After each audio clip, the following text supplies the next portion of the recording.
Hi, my name is Justin Miller, and I've been mining HNT for about 3 weeks now. That's a cryptocurrency that you can get utilizing Helium hotspots. So, for those of you who are watching this video, I assume by this point you're already familiar with this whole process, but I'm going to give you a little bit of information about what I've learned during this time. And for those of you who are new, I definitely recommend that if you are looking to get into helium mining, it's a great option as long as you know people with houses. Not necessarily condos, well, depending on those condos, but houses are a great place to put helium miners, specifically in an attic or on a roof. And I'm going to get into some of that as I talk about these things. But let me just jump into what I use to sort of monitor multiple miners. Now, I have 4 miners at this point, and some of them are running, some of them are not. We'll talk about that. But in order to monitor them, I use hotspotty.net. Hotspotty is definitely a great system to watch them and see how things go. So to begin with, I have a miner that I put in my house. That miner, and I'm just going to show you the hotspots here. That miner is Long Marmalade Shrimp. That one was put in on October 2nd. In October 10, I put one in my sister-in-law's house, Dizzy Cornflower Beetle. And then October 17th, I put one in one of my tenants' houses. Yes, I have 2 rentals. And that is, actually it's the top one here, Beautiful Quartz Nightingale. The fourth one is one that I plan to put in. It's sitting right here, Clever Blonde Tadpole.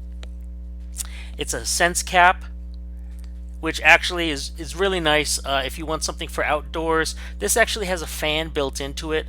I plan to put it in an enclosure and use an antenna like what you're seeing here, connected to a big 40-inch mount to put on the roof. I generally like to put them in the attic, but I'm going to try a roof mount on this one. My last one at my other tenant's house is also a roof mount. And again, we'll talk about these in a second. So the one at my house, let's look at how they're doing so far. So I'm just going to go back to my dashboard, and you can see here that so far I have made in October $588.02. And this is a scale that's slowly rising, as you can see, as I put up more hotspots and as those hotspots sort of tune themselves in this process. Now, there were mistakes, and while this one's not a mistake, I think this is just some mess up by Hotspotty. Not sure. This one here was my own mistake. My wife unplugged the hotspot, and I didn't notice until halfway through the day. And then once I did plug it in, I didn't know how to sync it faster or turbo sync it to the network. So, yeah, it was down for a while. So that's a bad thing.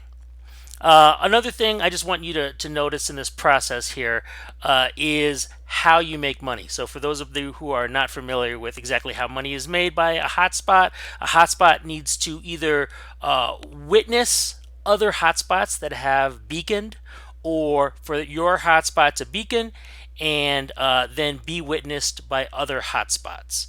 So we'll also talk about that process in a second. And part of that process itself is the transmit scale of those hotspots.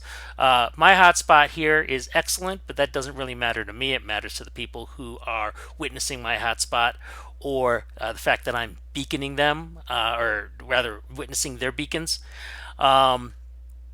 But those hotspots may have a bad reward scale. Ones are great. You always want to get as many ones as possible, and I'm going to show you an example of why that's so awesome.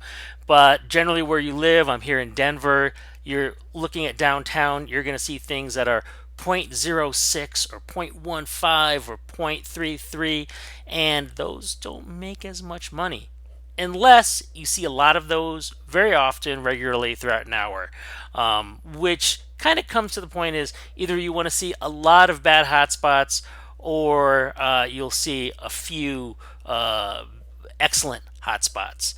And so let's talk about that. Let's take a look at some of these. So these are the hotspots that I have, like I said, and I'm going to go in showing you the ones at my house here. So this is the one at my house, and I'm on a hill.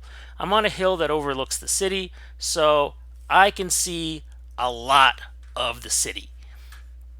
And if I go down here, I can take a look at the transmit scales of these, and you can see these hotspots are not that great. On the level of transmit scale here, probably most of these hotspots are around zero point 0.2 or 0.33. But I see a lot of them. As you can see, my 7-day average beacons are 530. So I see a lot of them, enough that my earnings are above 1 HNT. At this point here, 24 hours, last 24 hours, 1.276. So that's not bad at all. Now, I do see other things too. I do see a few green areas that are right near where I live, and that's great. But generally speaking, if I had the choice, I would want to see everything up here. This is a great area to be able to pull from, because even though there are fewer of them, I mean, if you go down here, let me zoom in a little more, and you can see like this one here has this hex here, and that's how Helium monitors things in hexes. There are 14 hotspots, but there are 14 hotspots that are not going to give you a lot of rewards. So they're hotspots that I'm not going to worry about. In fact, I'm not even seeing them. I wonder if they're putting them somewhere that can even be witnessed. But that being said, I see so many of them that I get earnings of, like I said, 1.276. Now, like I said, also, I'm on a hill.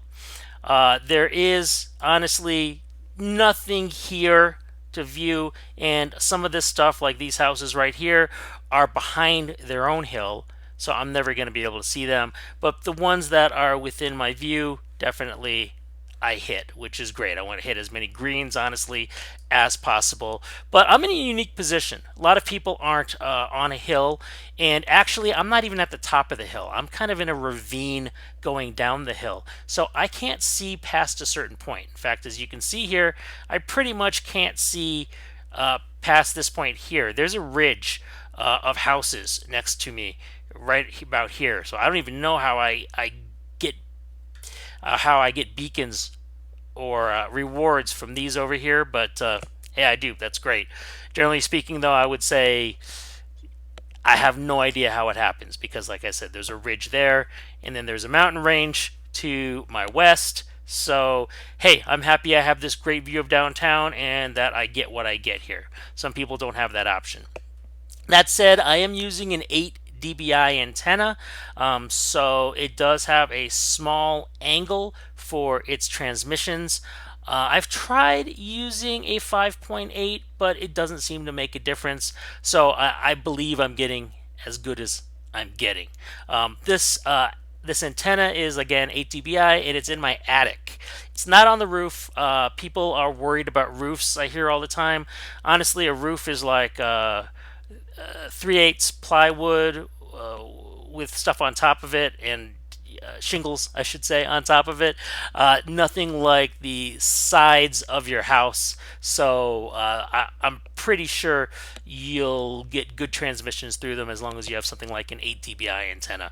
Maybe a 3 dBi antenna wouldn't work at all, but 8 dBi antenna is doing great for me.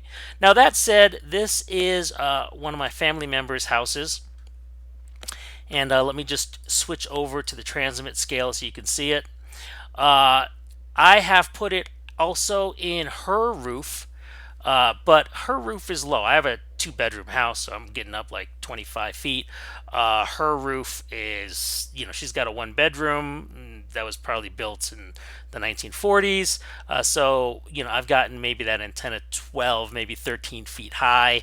And I tried a 5.8 antenna on it, was only getting earnings of like 0.33, switched it to an 8 dBi antenna, and now I'm getting, as you can see, earnings around 1 HNT.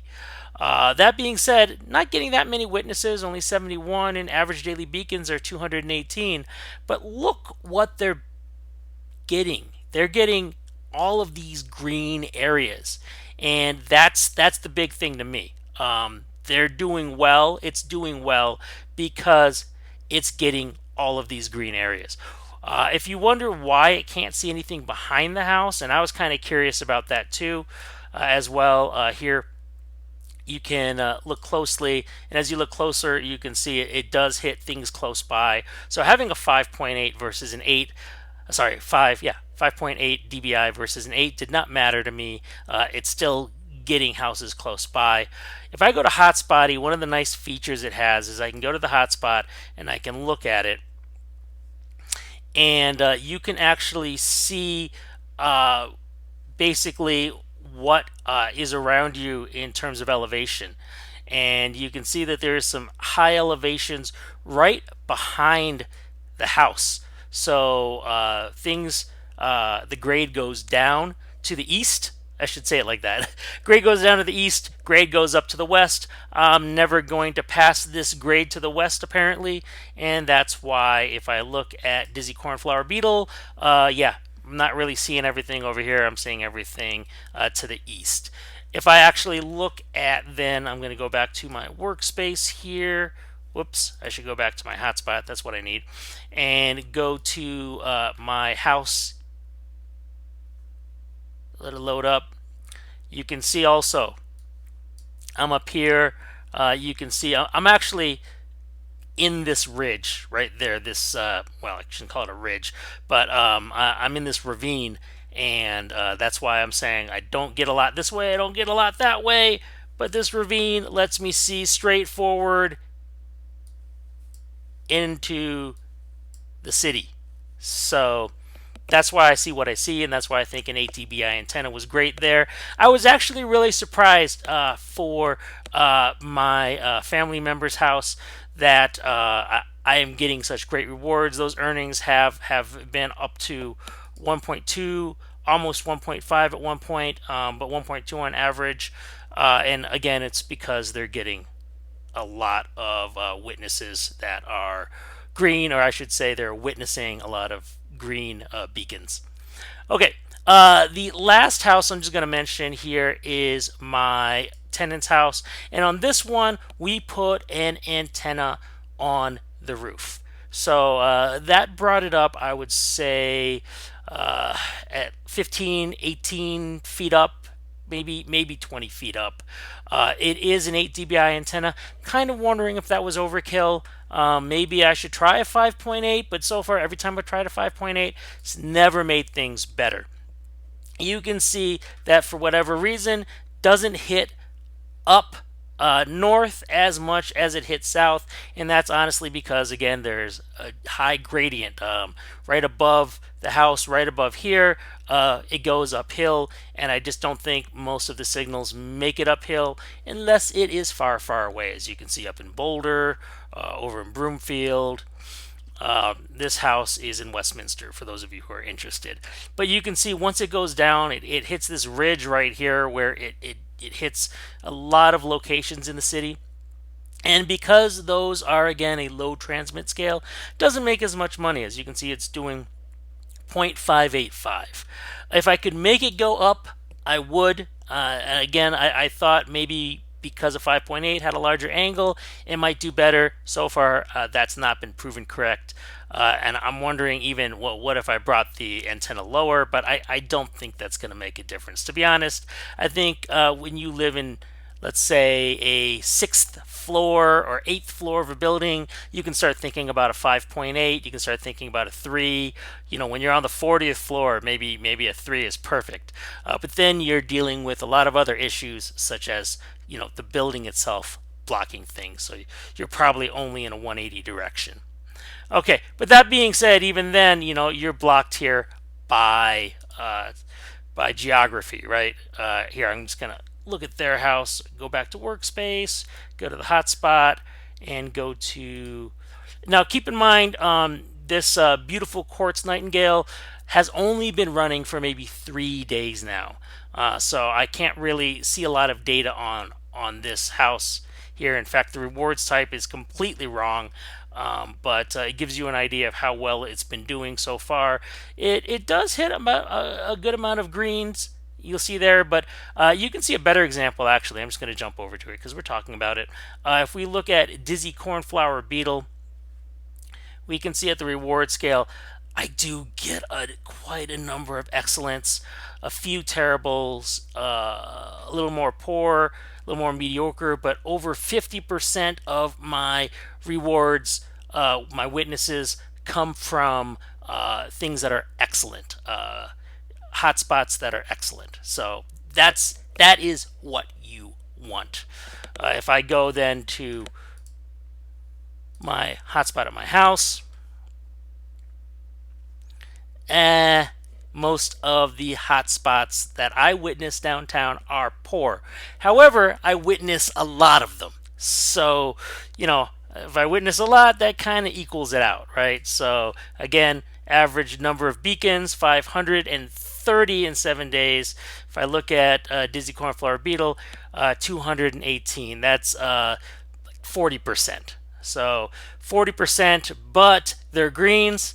Eh, Okay, going back to beautiful quartz nightingale here. So if we look at Hotspotty, and this is why I say Hotspotty is a really great tool to do some of these comparisons.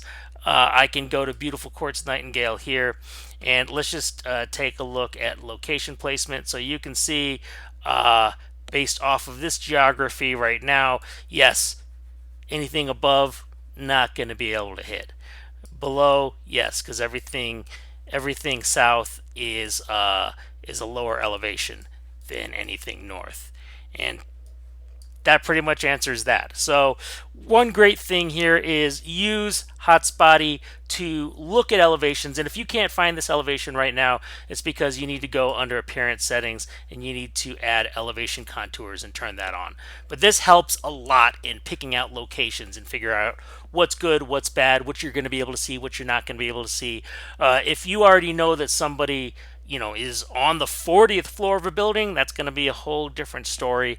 But for the most part, I'm dealing with houses, one level, possibly two levels. And I also am dealing with areas where there are a lot of different elevations. And so I have to consider that whenever I'm placing a hotspot in terms of how much money it's going to make.